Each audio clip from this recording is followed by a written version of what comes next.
Waheshimiwa wabunge, kama ambavyo mnafahamu, tarehe 17 mwezi Julai mwaka 2025 Mheshimiwa Rais wa Jamhuri ya Muungano wa Tanzania wakati akizindua dira ya mwaka 2020 mpaka mwaka 2050 alieleza juu ya umuhimu wa mazingira kwenye dira hiyo, na dira yetu ya taifa ambayo ina nguzo 3 kubwa muhimu.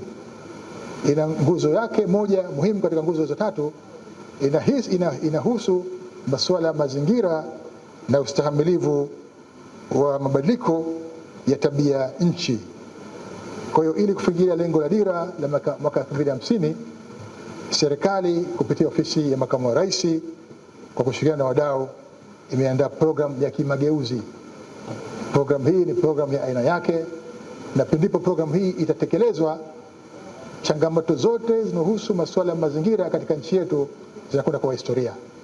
Waheshimiwa wabunge, bado nasisitiza kwamba nyinyi ni viungo muhimu kati ya serikali na wananchi katika majimbo yenu. Mnapaswa kufahamu na kuelimisha wananchi kuhusu misingi, faida na wajibu wa muungano, kusikiliza na kuwasilisha kwa busara hoja za muungano, kupinga na upotoshaji wote wa taarifa kuhusu muungano, ikiwemo kupitia mikutano ya hadhara, mikutano ya kijamii na kadhalika.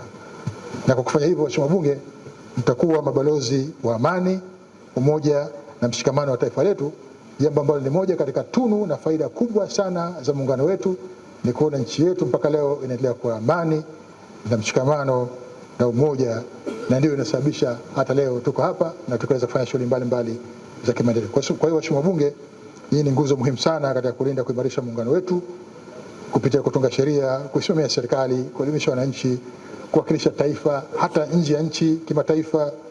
Mnabeba dhamana ya kihistoria kuhakikisha muungano wetu unaendelea kuwa chanzo cha amani, mshikamano katika nchi hii.